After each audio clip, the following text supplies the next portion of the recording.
Hey guys, this is Khavrion here with another battle report. This is going to be for round 2 of IGL Season 5, which is Tohaa versus Ikari. And this is actually going to be a reconstruction of a game from quite a long time ago that I don't really remember all that well. And I normally would not do a battle report from a game that I don't remember that well, or that I didn't think was interesting or worth taking notes on at the time.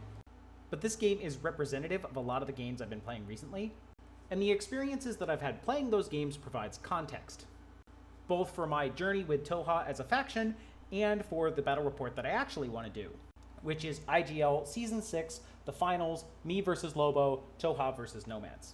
So this battle report is not for IGL Season 6, it's for IGL Season 5, and it's not even about a game that I thought was particularly interesting.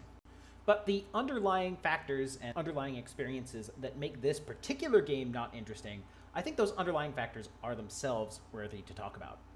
And so I'm going to use this game as a means of talking about my Tohaa experience. And with all that, let's get started. So the mission for IGL Season 5 Round 2 is Annihilation. Annihilation may well be the simplest and also most boring mission in all of infiNity. It is straight up about killing enemy army points, keeping your own guys from being killed, and killing the enemy lieutenant. This simplicity might make it nice for people who are still new to infiNity, but it doesn't tend to lead to interesting games between more experienced opponents. It doesn't take long to realize that the best strategy in Annihilation is to hide everybody as best as you possibly can, and then send forward cheap disposable units to nip at the ankles of anyone that's left over. No troopers want to do anything interesting, because if you do anything interesting and run out of orders and are stuck in the midfield, you're just going to be that much easier for your opponent to kill. Worse, unless you're going first, anything interesting that you want to do is going to be made more order intensive by the fact that your units have to start from this really defensive hiding position. And this fact, that walking from a defensive hiding position into the enemy deployment zone before you can start shooting things, is going to be very relevant to my experience with Tohaa in this game and with Tohaa in general. So with that, let's look at lists. So here is almost certainly what I ran. I can't be 100% sure because I didn't take super close notes, but I either ran this list or the same thing but with the lieutenant and chain of command guys swapped. So what's going on here? Well, for starters, let's talk about the pieces that almost every Tohaa player is going to include. You have Jan Star, a Takwil chain of command, and a Takwil lieutenant. These guys are by far the most outstanding and iconic units in Tohaa, and at least one of the mods in the big infiNity Discord says all the time that Jan Star may be the best unit in infiNity, period. To talk about Jan Star, he's got Impersonation, which is crazy powerful. He's got effectively 2 wounds because of Tohaa Symbiont armor, and all of his kit is almost exactly what you need. Light shotgun, shock mines, viral pistol +1 burst, and the CC attack -3 so that he can actually use those viral pistols in close combat. If that were all this guy had, he would basically be a Liberto on steroids that starts right next to your opponent's deployment zone. And Libertos are already incredibly powerful. But because this is Tohaa, you can actually take and withhold a Kael'tar Sentinel guy, who will bring with him a Symbio Bomb and a Symbio Mate, both of which can then be attached to Jan Star, and the Bomb and the Mate give Jan Star unprecedented levels of survivability and unexpected attack vectors. You can threaten opponents with 2 templates from the shotguns, you can shoot them with the incredibly dangerous viral pistol ammo, you can survive at least 1, but probably 2 trades against things like chain rifles because of your extra wound and your Symbio Mate, and if they do decide to dodge because of your shotgun templates or because of a mine you might have put down, you can delete them with your Symbio Bomb because of endgame. So Jan Star is extremely dangerous, he takes advantage of some of the most undercosted weapons and abilities in the game, and the sheer variety of ways in which he can threaten people is going to be bamboozling to a lot of opponents that haven't thought about how to play against Jan Star specifically. People who have been on the receiving end of Jan Star for the first time will say that he is bullshit and bad for the game, and I 100% understand where they're coming from. That said, when you're playing Tohaa, you gotta play Tohaa, and in goes Jan Star. Next up are the Takwils. These guys are always either lieutenants or chain of command. They come with 3 weapon options, the Spitfire, the Viral Combi Rifle, and the regular Combi Rifle. They have Transmutation and Regeneration, which basically gives them 2 wounds and then a chance to stand back up if they're only unconscious. And most importantly, their kit always includes Ferroware Endgame and Ferroware Mirror Ball. In case you're not familiar, Ferroware Endgame is a zone of control attack that targets units that have wounds, and if they fail their reset against it, they take damage. Meanwhile, Mirror Ball lets you put down an Eclipse Smoke template anywhere inside zone of control, both in active and in ARO. These abilities are incredibly useful defensively. You can hide your Tackle on a building in your deployment zone, and as the enemy Bearpode or Unknown Ranger or whatever wounds having attacker runs through, you can rain wounds on them with relatively complete safety thanks to endgame. And if there is a target that happens to have structure, you can still then just drop a mirror ball on yourself, and the structured unit will no longer be able to shoot you. Offensively, endgame is also very useful. Endgame is only burst 2, which means that if your opponent is resetting, it may not actually kill them all that efficiently. But because you don't even need line of fire, you can have the Tackle moving your link around and then also deleting midfielders that may have forgotten to recamo. It's also useful indirectly on the attack because your opponent is going to have to deploy differently, perhaps with more aggressive arrow, for fear of letting the endgame guy get close. On top of all of this, no faction, not even Spiral Core, has access to the offensive Ferroware capabilities that the Tackle has. Ferroware is already an incredibly niche ability found only in Tohaa and Spiral Core, and only Tohaa has the ubiquitous, unlimited use attack capability of Endgame thanks to the Tackle officers. It is the sheer rarity of Ferroware Tactics Endgame, and the fact that lots of players are simply not sure how to deploy and play against it, that has led to many of my games of infiNity with Tohaa to simply be not interesting. I would say half to 3/4 of those games could be summed up as my opponent didn't realize how to play against endgame and therefore lost. I don't need to make videos about those games, and you don't need to watch those videos. That said, the unique capabilities of the Tackle Officer are one of the primary reasons to play Tohaa, and so you better believe that I'm going to run 2 of them. I have 3 triads, a Tackle Chain of Command Spitfire McCall, the Tackle Spitfire for shooting, the McCall for melee and throwing burst to eclipse smoke on the advance, and the Sekiel Paramedic to be a paramedic and also a specialist in the link. A defensive triad consisting of a Sukul missile launcher with 2 Kael'tar. The Kael'tar are of course ubiquitous because they bring the bombs and the mates, and the Sukul is just going to sit there with his Mimetism -3, 2 wounds and Sin Biomate, and ARO with his missile launcher. I also sometimes like using the missile launcher aggressively. If you can outrange a tag, the burst 2 missile launchers and the Mimetism -3 can be a really nasty surprise to someone who's not expecting it. However, because this guy is defensive, I put him with the Kael'tar who aren't really doing anything except standing around. The last triad is this Tackable with Viral Combi Rifle, Sekiel Paramedic, and McCall. I know my thinking here was that the Viral Combi Rifle is kind of like Hector's Plasma Rifle in Steel Phalanx, and so I was thinking that the Viral Combi Rifle would be able to be a nice second-tier gunner in case I needed to shoot a really dangerous ammo type. It's also nice that the Viral Combi Rifle doesn't cost SWC because I'm spending a lot of SWC on Janstar, the Liberto, and the Gryphon. That said, in practice, that Viral Combi Rifle did not do anything like what I thought it was going to do. I don't think I shot anything with any particular dangerousness, and I'm strongly skeptical that the Lieutenant orders on the Viral Combi Rifle Tackle are going to be all that useful. So skeptical, in fact, that I think I probably ran a list with the Lieutenant +1 order being on the Spitfire rather than being on the Viral Combi Rifle. Another problem with the Viral Combi Rifle in this list is that it neuters the triad that he's supposed to be a part of. The Sekiel is being the paramedic and therefore specialist of the link, the McCall is throwing Eclipse and being melee, but now we've only got a Viral Combi Rifle to be the main gun.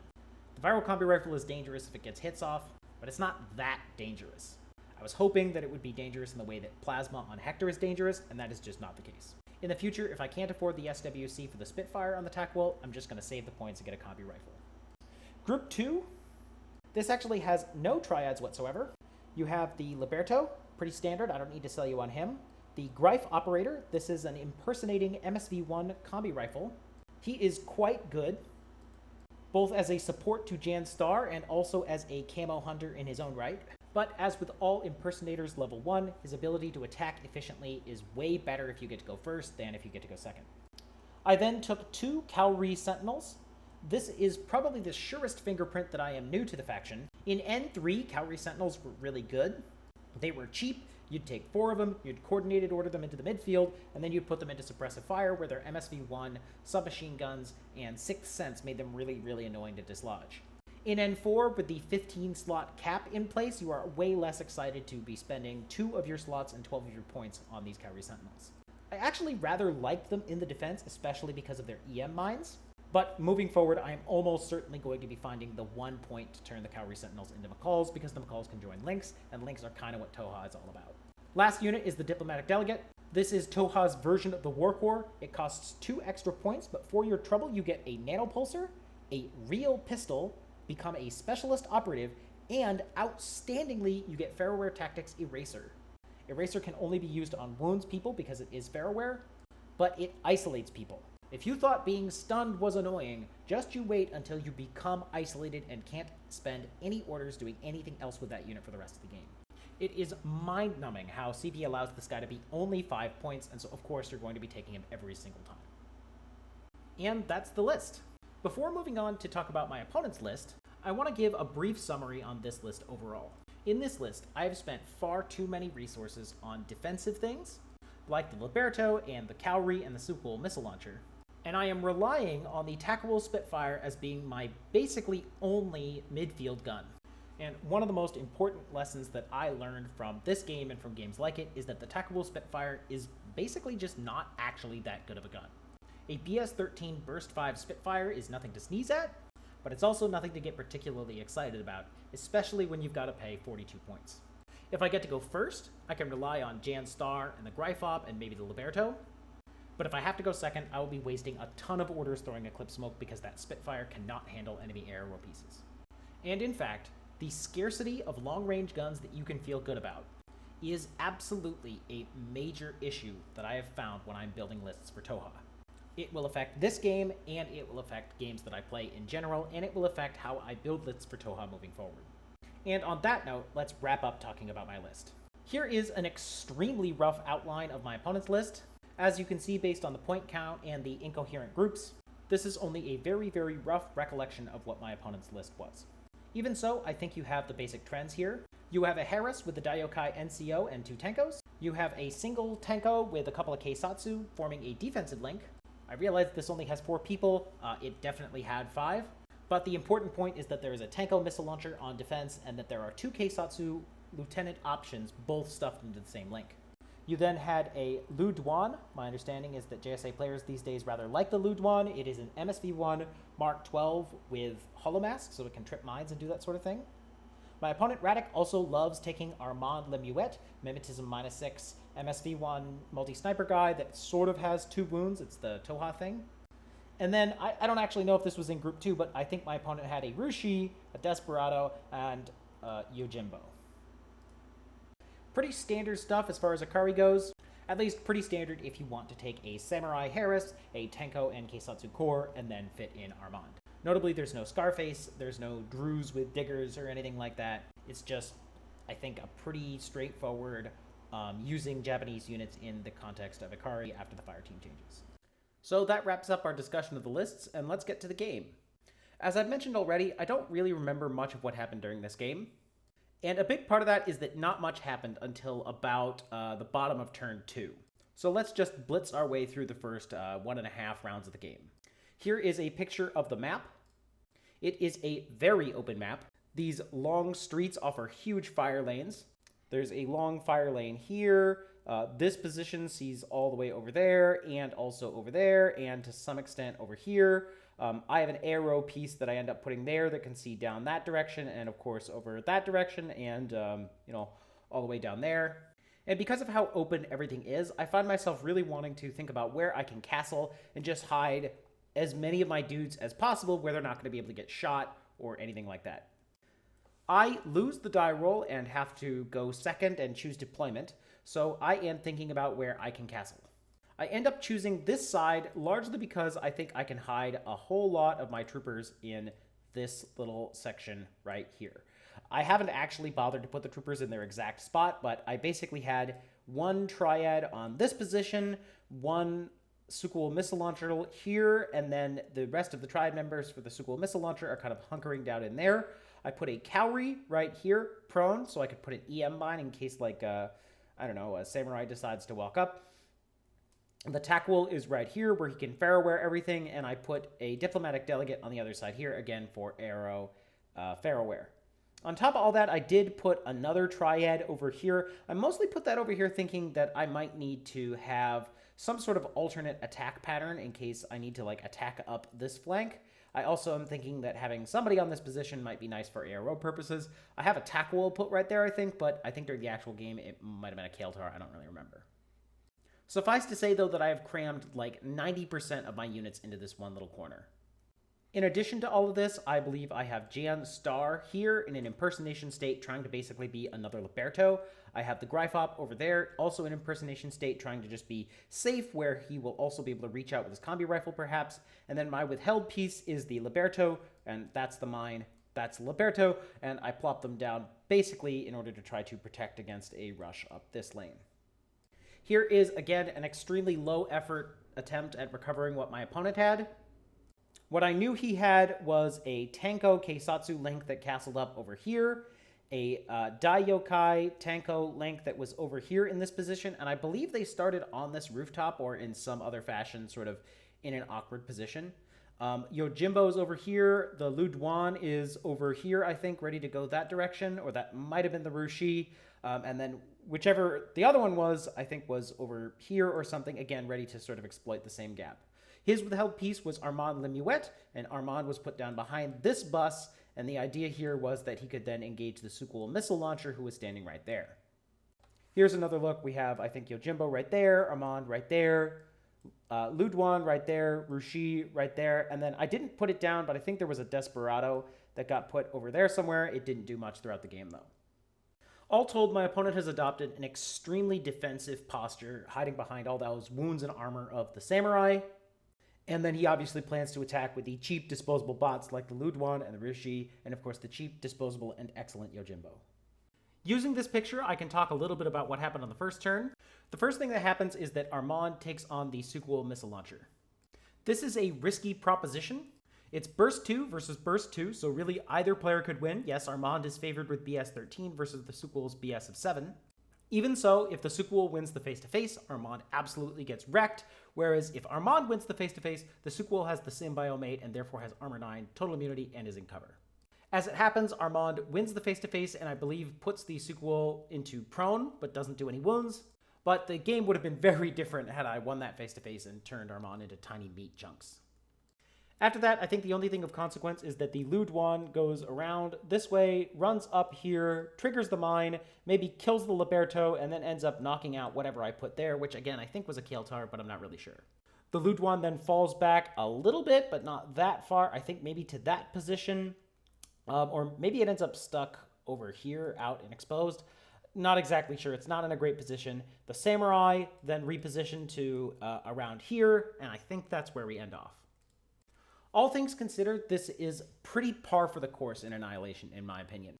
I have hunkered down so absolutely much that there really isn't all that much stuff that my opponent can shoot at. Meanwhile, he doesn't want to move any of his expensive units into the midfield because unless he can score a really army-crippling attack, the units that are left in the midfield are probably going to die. My turn, not much happens. I'm down like 1, maybe 2 orders, but I have a Lu Duan to kill, and the only pieces that can tussle safely with that Lu Duan and its heavy flamethrower are in Group 1. As a consequence, I spend a handful of orders killing the Lu Duan, and I'm left with not enough orders to get out of my own defensive position and attack my opponent without risking myself getting caught in the midfield. Instead, I decide to just take some pot shots with the Sukuul missile launcher. I recall that Armand was standing too close over here next to the Desperado, so I shot burst 2 missile launchers at the Desperado.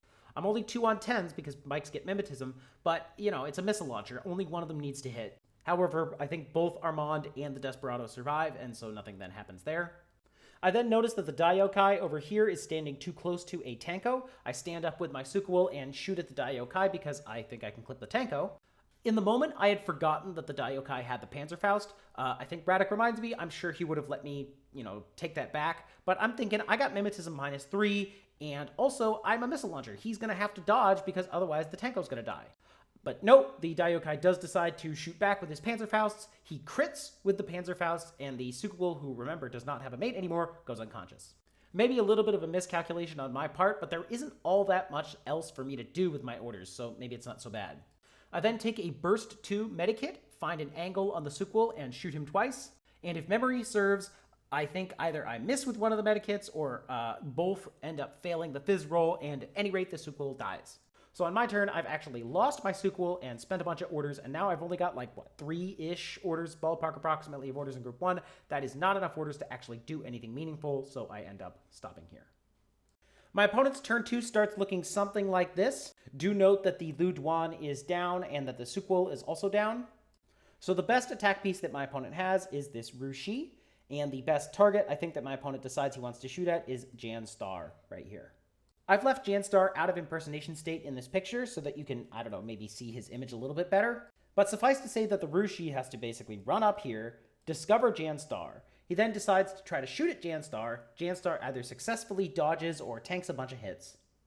And after a fair number of orders have been spent, my opponent is no closer to actually doing any damage to me, and so decides that the Rushi needs to run away. Consequently, this picture, which I told you was supposed to represent the game state at the start of turn 2, also more or less approximately represents the game state at the end of turn 2. Again, because this is Annihilation, there really isn't much point to overexposing yourself and letting yourself get killed or get stuck in the midfield or anything like that. Recognizing all this, I decide to do something which may be interesting or experimental or dumb. Not much has happened. I'm kind of bored with how Tohaa have been going so far this game, and I want to, do something to see if I can learn from it. If I lose as a consequence and my, ITS rank goes down a little bit, I'm okay with that as long as I can get some lessons about how to maybe play Tohaa more enjoyably in the future. And what I'm going to try is not going to work, but it is going to, at least in my opinion, going to be interesting, and it will inform how I make lists for Tohaa in later games. What I'm going to do is I'm going to take my Tackable Spitfire, who is here, the McCall, who is over here, and the Sekiel Paramedic, and I'm going to try to run them up the board in order to try to get close enough to either gunfight this Tanko or start Pharaohware bullshitting them that way. To that end, though, I am going to have to walk a fair distance out of my own bunker over to this position, and because the only gun that I have is this Spitfire, I am not really going to be able to risk tussling with any of the ARO pieces along the way. As a result, it takes me a whole ton of orders. I'm more than halfway out of orders by the time I get to this position, which is where I can start shooting at the Tanko missile launcher in the first place. So one challenge/lesson I've learned about Tohaa in this particular game is that it can just take a lot of orders in order to get out of your deployment zone. This isn't such a big deal with the normal Steel Phalanx lists that I have because the Steel Phalanx lists bring Hector and Akmon. They simply have 3 more orders that they can spend on the link. So if I have to spend 5 orders getting the big boy and Nomentarchos out of my deployment zone, that's fine because I'll still have 8 orders to kill stuff. Not so here, where I've spent far too many orders already and all I've done is draw a BS-13 Spitfire into range of a Tanko missile launcher. Thus begins Phase 2.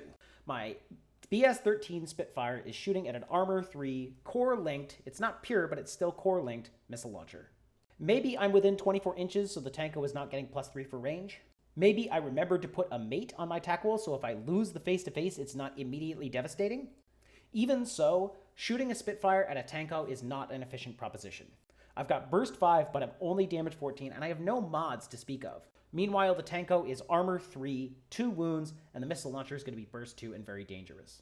The primary impact of that missile launcher is also that the template prevents me from moving the Sekiel Paramedic or the McCall up, so every order that I spend shooting at this guy is an order where I stand there doing nothing. So I am shooting at a well-armored, high-wound opponent with a gun that is respectable but hardly anything exciting, and it takes 2 or 3 orders before I put 1 wound on the Tanko and he falls prone and goes to total safety. That brings us to lesson number 2 that I have gained about this Tohaa list and the Tohaa experience in general, which is that the Tackable Spitfire is simply not that interesting or exciting of a gunfighter. And indeed, later lists that I make are going to struggle to find exciting, reliable, good gunfighters in Tohaa. All that said, I pulled this strategy to see what I could learn, and I think I've definitely learned something, and I'm, in that sense, glad that I gave it a shot. Here's the position that I approximately end up in. The Tackable is here, ready to mirror ball anyone that he can. The Sekiel is here on sort of ARO duty because he's got 2 wounds, and the McCall is there ready to flamethrower or double eclipse smoke anyone that gets in the way. I don't recall whether the McCall could actually see this Tanko once the smoke cleared at the end of the turn, but that's not that important. Also, as I make this battle report, I seem to recall that my opponent still had Yojimbo left alive. I think he was over here somewhere. But that's not featured in this picture that I've made for reference purposes. My hope in this situation is that I can rely on the durability of Symbiont armor and the annoyingness of Pharaohware and on how dangerous that McCall is in case anyone does get close enough for him to double heavy flamethrower or CC. My hope is that all of this will keep my dudes alive. But even so, it is exactly the kind of bad midfield positioning that you want to avoid in Annihilation, and that makes it so that you never want to actually try anything interesting in Annihilation. There is a game-losing number of points stuck up in there right next to my opponent's incredibly deadly attack pieces. Fortunately for me, Radek then makes some blunders of his own. First and foremost, he forgets that the Tackle can activate Mirror Ball against an opponent with structure. So he spends more than a few orders taking this Rushi over here and running it into this position. In the process, he gets within 8 inches of the Tackle, and the Tackle drops Mirror Ball, I think like right here or something like that. He has therefore spent more than a few orders, and the Rushi is now going to be more or less completely unable to make an attack run on the Tackle without eating those flamethrowers. Next, my opponent takes Yojimbo, who is, remember, like over here somewhere, and runs him all the way over here so that he can try to throw smoke in some capacity as he peeks out of this little section, and then maybe get into CC with the Tackle.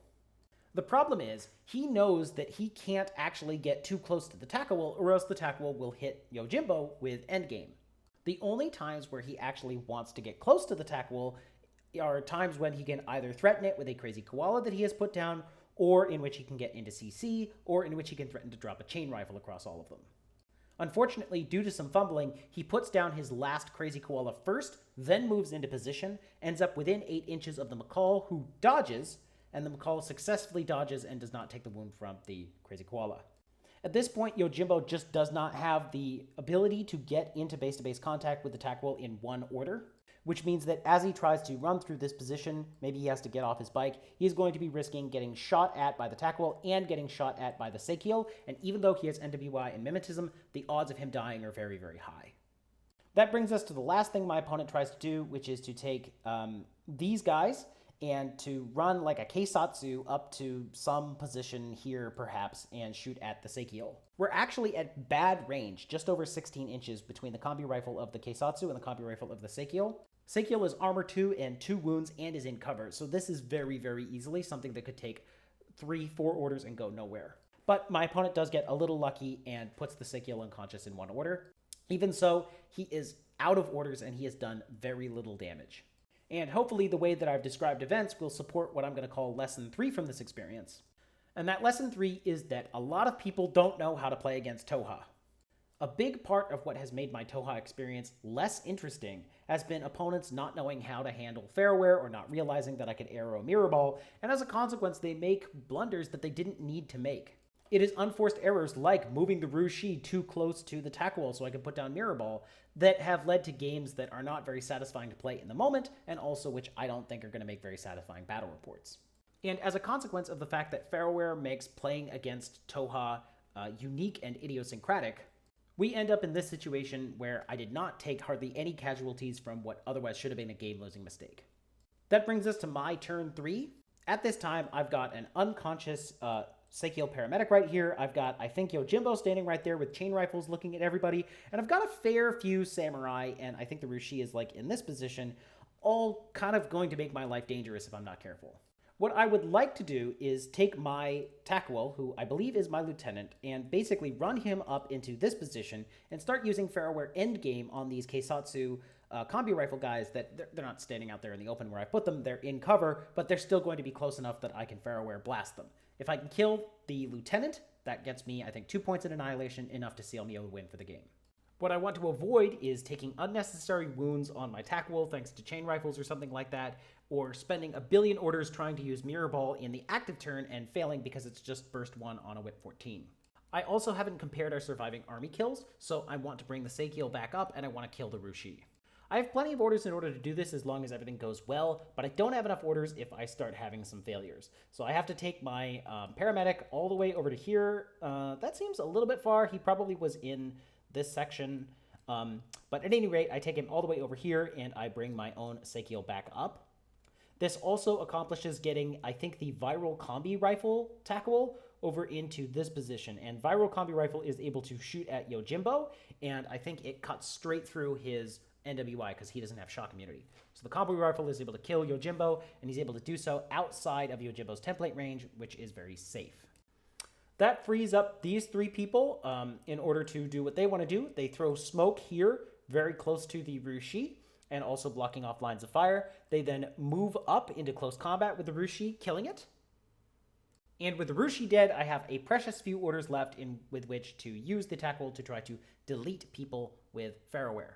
I don't recall exactly how this goes, but I do know that unfortunately I am not successful. I have a couple of orders and I know pretty confidently which one his lieutenant is because there's one that's like hiding extra well. But Faraware is only burst 2 and it's only damage 13, and even though the Keisatsu don't have any BS and they're only whip 12, it's still the kind of thing that, has a high chance of failure relative to other types of guns. And that is what happens. I don't have enough orders in order to reliably kill the Keisatsu Lieutenant. The Keisatsu Lieutenant survives and the game ends. We then total up the points. We both have approximately the same number of surviving troops and approximately the same number of surviving kills. And amusingly, it turns out that neither bringing the Seikyo back to life nor killing the Rushi mattered at all, because it doesn't push me into any categories on either army kills or on army surviving points. As a result, the game is a low-scoring 4-4 tie, which feels about right for a relatively uneventful game of Annihilation. So yeah, not a shining example of great infiNity on either part, nor are the mistakes all that interesting. But we did get to talk about some of the reasons why the games that I've been playing with Tohaa recently haven't been all that interesting. And most importantly, to future battle reports that I want to do, we saw just how many orders it took for the Tackwell to smoke its way out of the deployment zone, and how uninspiring that BS-13 Spitfire could be once it does get in range.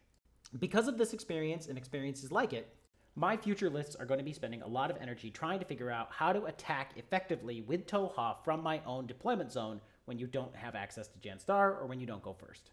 This was a major pain point in games that I played in the next IGL season, and to be honest, is still something I'm trying to figure out with my Tohaa lists. And hopefully it's been at least interesting for you guys to listen to. In any event, that wraps up this battle report. Thanks for watching, and I hope to see you around.